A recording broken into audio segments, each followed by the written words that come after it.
Assalamualaikum warahmatullahi wabarakatuh. Alhamdulillah, alhamdulillahi rabbil alamin. Wassalatu wassalamu ala asrafil anbiya'i wal mursalin wa ala alihi wa sahbihi ajma'in, amma ba'du. Yang terhormat kepada pengampu mata kuliah Bapak Nerul. Di sini saya akan menyampaikan biografi dan pemikiran dari Kiai Haji Ahmad Dahlan. Kiai Haji Ahmad Dahlan lahir di Yogyakarta pada tanggal 1 Agustus 1868. Nama kecil beliau adalah Muhammad Darwishi. Ia merupakan anak keempat dari 7 bersaudara yang keseluruhan saudaranya adalah perempuan, kecuali adik bungsunya.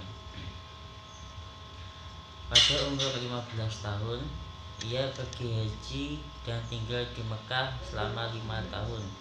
Pada periode ini, Ahmad Dahlan mulai berinteraksi dengan pemikiran-pemikiran terbaru dalam Islam, seperti Muhammad Abduh Al-Afdhali, Rashid Ridho, dan Ibnu Taimiyah.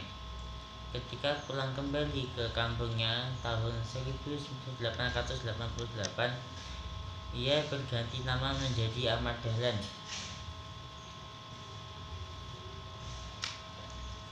Lalu pada tahun 1903 ia bertolak kembali ke Mekah dan menetap selama 2 tahun.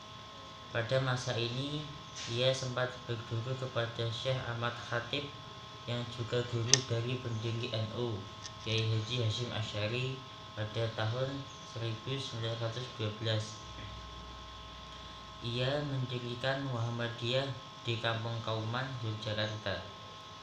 Sepulang dari Mekah, ia menikah dengan Siti Walidah, sepupunya sendiri, anak Kiai Penghulu Haji Fadil, yang kelak dikenal sebagai Nyai Ahmad Dahlan, seorang pahlawan nasional dan pendiri Aisyah. Dari perkawinannya dengan Siti Walidah, Kiai Haji Ahmad Dahlan mendapat 6 orang anak, yaitu Dahana, Sirot Dahlan, Siti Busyra, Irfan Dahlan, Siti Aisyah, dan Siti Zahra. Di samping itu, Kiai Haji Ahmad Dahlan pernah pula menikahi Nyai Abdullah, janda Haji Abdullah. Ia juga pernah menikahi Nyai Rum, adik Kiai Munawir Rapiak. Kiai Haji Ahmad Dahlan juga mempunyai putra dari perkawinannya dengan Nyai Aisyah, adik ajengan Penghulu Cianjur yang bernama Dandanah. Ia pernah pula menikah dengan Nyai Yasin, Pakualam, Yogyakarta.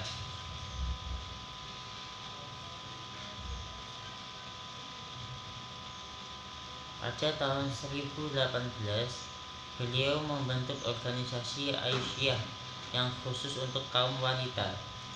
Pembentukan organisasi Aisyah yang juga merupakan bagian dari Muhammadiyah ini karena menyadari pentingnya peran kaum wanita dalam hidup dan perjuangannya sebagai pendamping atau partner kaum pria.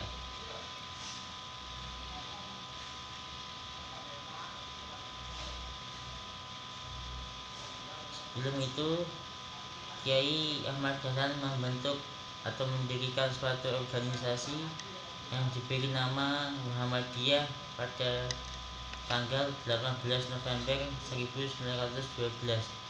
Organisasi ini bergerak di bidang kemasyarakatan dan pendidikan.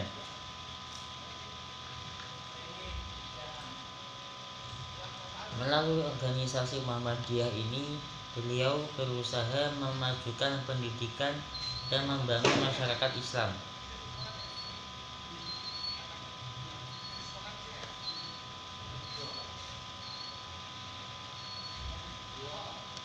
Kiai Dahlan menimba berbagai ilmu dari banyak kiai, antara lain Kiai Haji Muhammad Soleh Darat di bidang ilmu fikih, Kiai Muhsin di bidang ilmu sorof atau nahwu sorof, Kiai Haji Raden Dahlan di bidang ilmu falak atau astronomi, lalu Kiai Mahfud Termas dan Kiai Haji Ayat dari bidang ilmu hadis, kemudian Syekh Amin dan Sayyid Bakri Satab di bidang ilmu Al-Quran, serta Syekh Hasan di bidang ilmu pengobatan dan racun binatang. Pada usia 66 tahun, tepatnya tanggal 23 Februari 1923, beliau wafat di Yogyakarta, kemudian dimakamkan di Karang Kuncen, Yogyakarta. Atas jasa-jasa Kiai Ahmad Dahlan, maka negara menganugerahkan beliau gelar kehormatan sebagai pahlawan kemerdekaan nasional. Gelar kehormatan tersebut dituangkan dalam SK Presiden RI nomor 657 tahun 1961 pada tanggal 27 Desember 1961. Kemudian pemikiran Kiai Haji Ahmad Dahlan dalam pendidikan di Indonesia.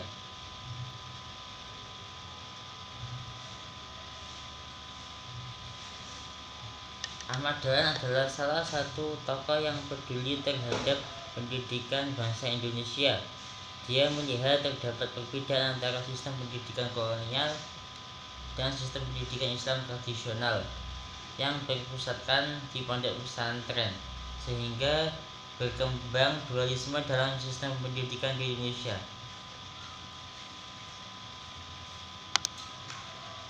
Melihat perbedaan pendidikan yang terjadi pada saat itu, maka timbullah ide dari Ahmad Dahlan untuk melakukan pembaharuan. Dalam melakukan pembaharuan, Ahmad Dahlan tidak hanya mendirikan sekolah, tetapi ikut membantu mengajar ilmu keagamaan di sekolah lain.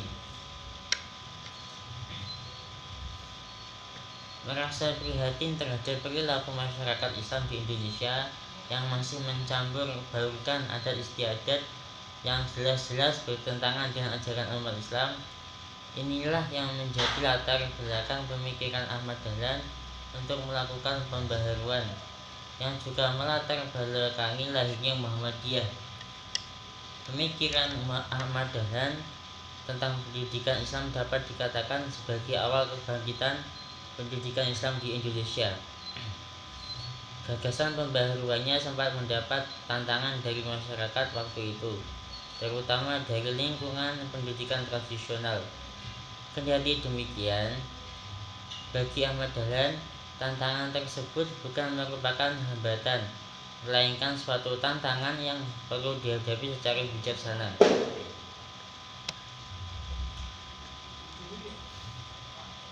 Gerakan organisasi sosial keagamaan di Indonesia memiliki peran yang sangat penting. Salah satunya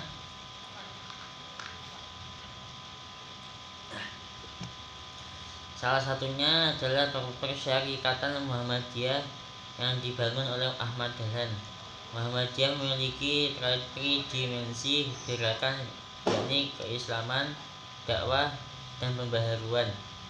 Muhammadiyah terbukti mampu menyentuh semua bidang kehidupan dan mendapat simpati banyak orang, sehingga tidak heran jika ormas ini untuk selanjutnya mendulang jumlah anggota yang selalu menunjukkan grafik naik pada tiap tahunnya.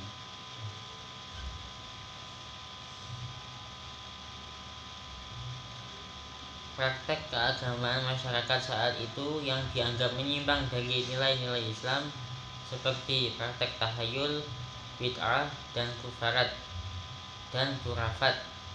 Maka Ahmad Dahlan berusaha mendobrak dan memerangi kemapanan tradisi yang sudah berurat-akar dalam masyarakat tersebut dengan meniscayakan adanya tajdid atau pembaruan sebagai sosok guru gerakannya. Corak pemikiran Islam dari Ahmad Dahlan pada umumnya berkisar pada penekanan praktik Islam salaf sebagai kritik atas Islam taklid yang bercorak sinkretis karena pengaruh adat istiadat lokal. Dengan kata lain, singularitas Islam direkonstruksi lagi menjadi Islam sebagaimana mestinya.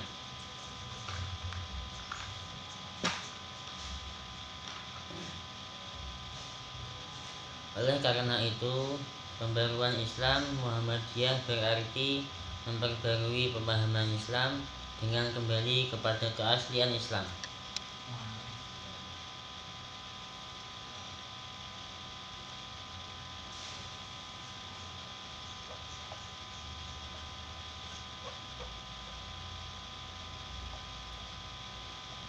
Kemudian, peran Ahmad Dahlan dalam pendidikan di Indonesia. Setelah kembalinya Ahmad Dahlan dari menuntut pendidikan dari Mekah, maka ia turut mengajar anak-anak yang menjadi murid ayahnya. Anak-anak ini belajar dari waktu siang sampai sore di musola pada tahun 1906. Ahmad Dahlan kembali ke Yogyakarta dan menjadi guru agama di Kauman. Pihak Keraton Yogyakarta juga mengangkat Ahmad Dahlan sebagai khatib tetap di Masjid Agung. Tugas-tugas beliau digunakan untuk mengamalkan ilmunya, dan dia menggunakan serambi Masjid Agung untuk memberi pelajaran kepada orang-orang yang tidak dapat belajar di surau-surau tempat pengajian yang bersifat tetap.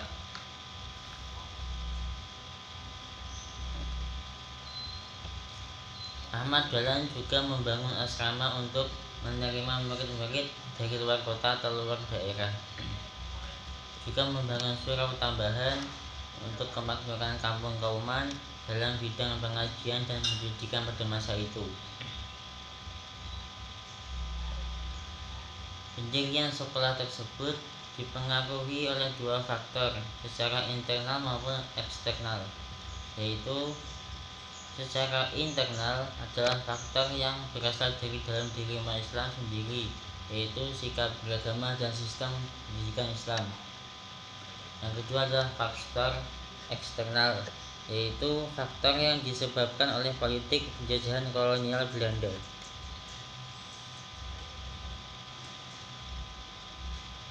Menurut Kiai Haji Ahmad Dahlan, pendidikan Islam hendaknya diarahkan pada usaha membentuk manusia muslim yang berbudi luhur, alim dalam agama, luas pandangan, dan paham masalah ilmu keduniaan, serta bersedia berjuang untuk kemajuan masyarakatnya. Tujuan pendidikan tersebut merupakan pembaharuan dari tujuan pendidikan yang saling bertentangan pada saat itu, yaitu pendidikan pesantren dan pendidikan sekolah model Belanda.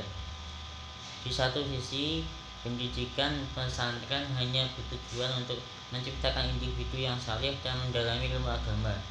Sebaliknya, pendidikan sekolah model Belanda merupakan pendidikan sekuler yang di dalamnya tidak diajarkan agama sama sekali.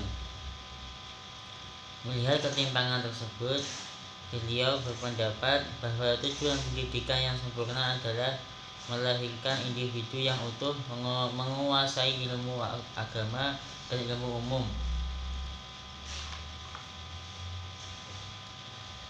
Material dan spiritual serta dunia dan akhirat. Bagi Kiai Haji Ahmad Dahlan, kedua hal tersebut merupakan hal yang tidak bisa dipisahkan satu sama lain.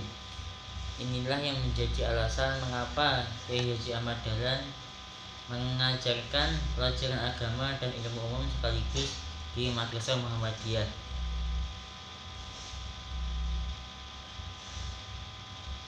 Sekian presentasi dari saya. Apabila ada kekurangan dan lebihnya mohon maaf. Assalamualaikum warahmatullahi wabarakatuh.